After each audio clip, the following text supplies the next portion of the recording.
Israel, yes. I get confused with that. Israel is, Jacob was also called Israel. But then he became the image of the whole people of Israel. Understand? If you read in the Bible, Jacob was also named Israel, the person, the son of Abraham, no, of Isaac. When he battled with God.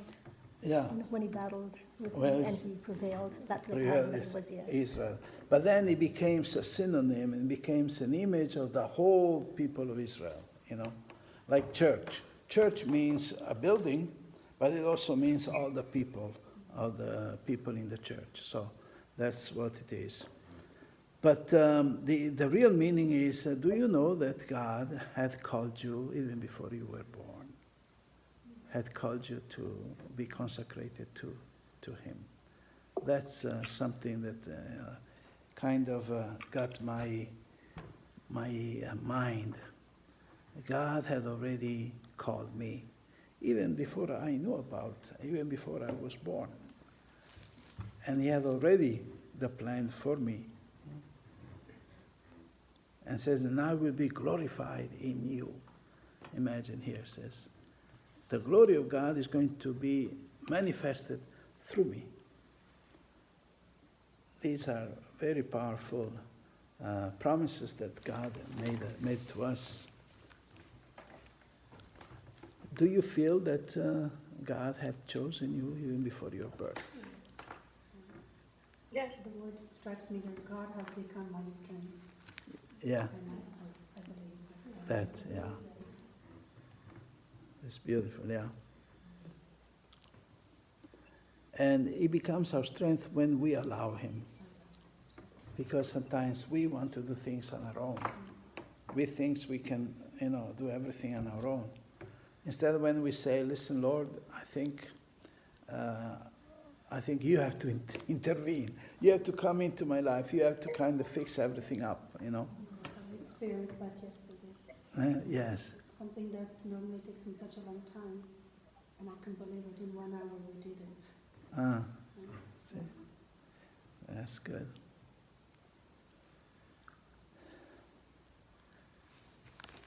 It says, I praise you for I am wonderfully made, the Son. Okay. This is something also very important, because sometimes we don't give credit to God that He made something good in us.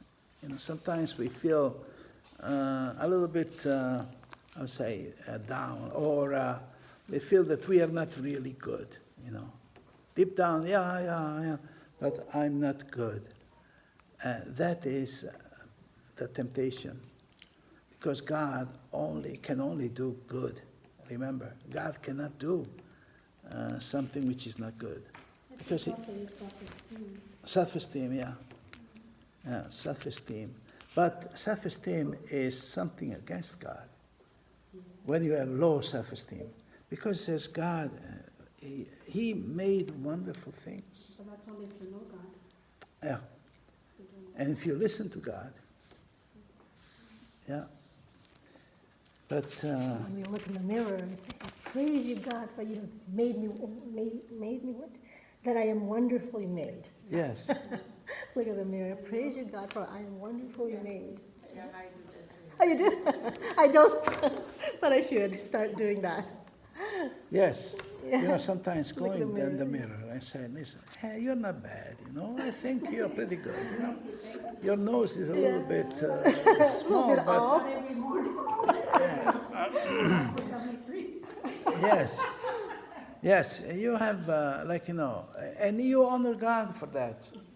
Because when you say you did a good job with me, you did something beautiful, and I'm glad that you created me like this, like I am, and externally but also internally, because sometimes we put ourselves down for no reason, because God is the one who made us and made us beautiful, good, happy, that's... But sometimes too, it's not so much we ourselves, but that's if we've heard that from others. If you come either from a family or something like that is like that, You know? Eventual forever. Yeah.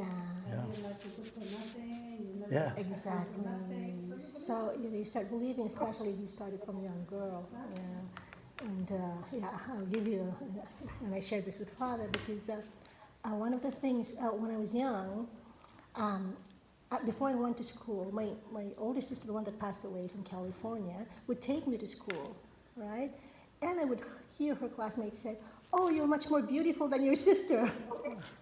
And then when it was my time to bring my niece, we were just 3 years apart, I'll bring my niece, and my niece was so cute, beautiful eyes and everything, right? I bring, and then my classmates would say, "Your niece is much more beautiful than you are." So that, so I just always looked at myself, so, like ugly duckling, that kind of thing, right? So I never had that, so Yeah. it was always that. So sometimes what you hear, you start to believe, you start to believe, So anyways. But like I said, instead God looks at us differently. Did you ever hear a mother say that my son is ugly? Never. Never. Yes. And my son is the most beautiful of the whole class. And that's true. Because in the eyes of the mother, yeah, he is the best. And that's the same thing we are in the eyes of God. When God looks at me, he says, "You are the best." Then when he looks at you, "You are the best, you are the best, you are the best."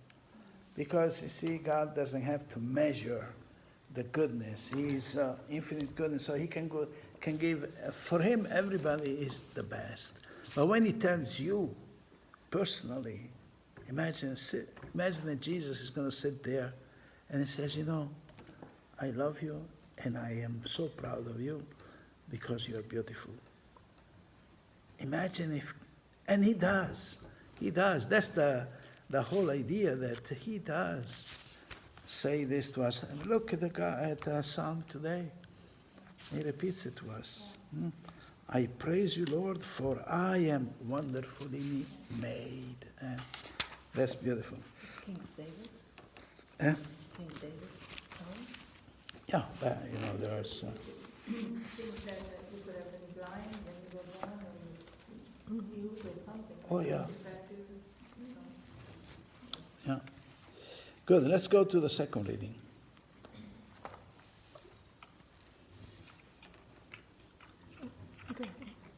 A reading from the Acts of the Apostles. In those days, Paul said, "God made David king of our ancestry. In his testimony about him, God said, 'I have found David, son of Jesse, to be a man after my heart, who will carry out all my wishes.' Of this man's posterity, God has brought to Israel a Savior, Jesus, as he promised. Before the coming of Jesus, John had already proclaimed a baptism of repentance to all the people of Israel. And as John was finishing his work, he said, 'What do you suppose that I am? I am not he. No, but one is coming after me. I'm not worthy to untie the thong of his sandals on his feet. You descendants of Abraham's family, and others who fear God, to us the message of his salvation has been sent.'" The word of the Lord. Thanks be to God.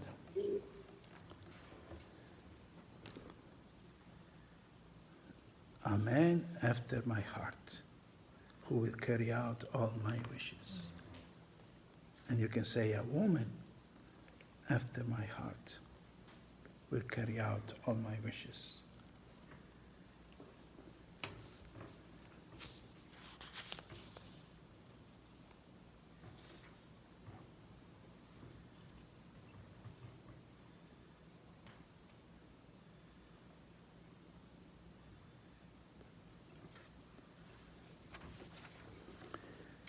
And I am not worthy to untie the thongs of the sandals on his feet.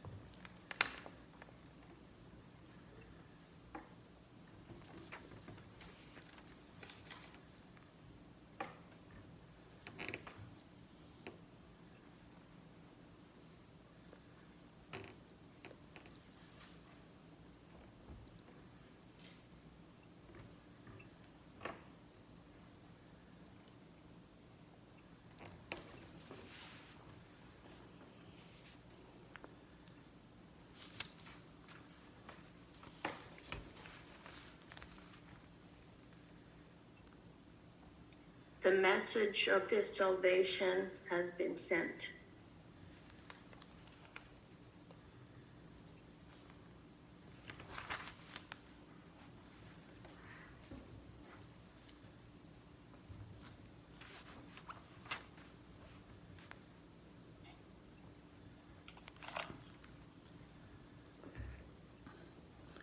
Do you feel like David?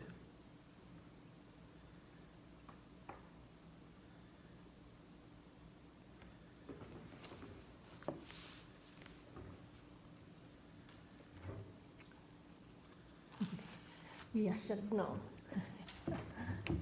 You- What struck me here, okay, it says, in his testimony about him, God said, I have found David, son of Jesse. And when I read this, I've been reading this a few times all over the afternoon, yesterday and last night and this morning again. Is he talking about me, that I have found you and you will carry out my wishes?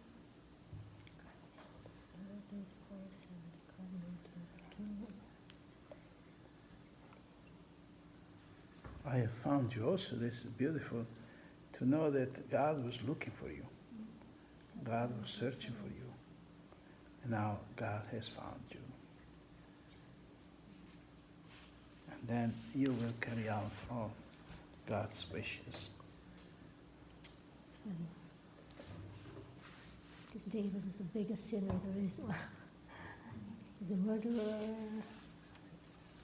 He was an adulterer, murderer, the whole bit. Liar, deceiver, everything that you can think of. And yet he's a man after God's heart. For God to say that, he's a man after my heart who will carry out all my wishes. So there is something that is innately good in David, but he has all these evil influences that he succumbed to, right, through his life. But still the Lord was able to see deep in his heart the goodness that is there, that he is still after God's heart. That's why to me this is a very important, it has been one of my David has been one of my, the people that St. Paul, David, and Peter, and You have chosen And David. 3 guys, and David. pretty good. Yeah, David. But, to me, it's very consoling because God was not stopped by the sins of David. He kept going and he gave everything, and David responded. So, God does not really care about all the wrong we do, but he cares if we give our heart to him. See, a man according to my own heart. God forgets about everything else if we have a heart for him. That's to do, and we carry out all his wishes. Yeah, he's not afraid of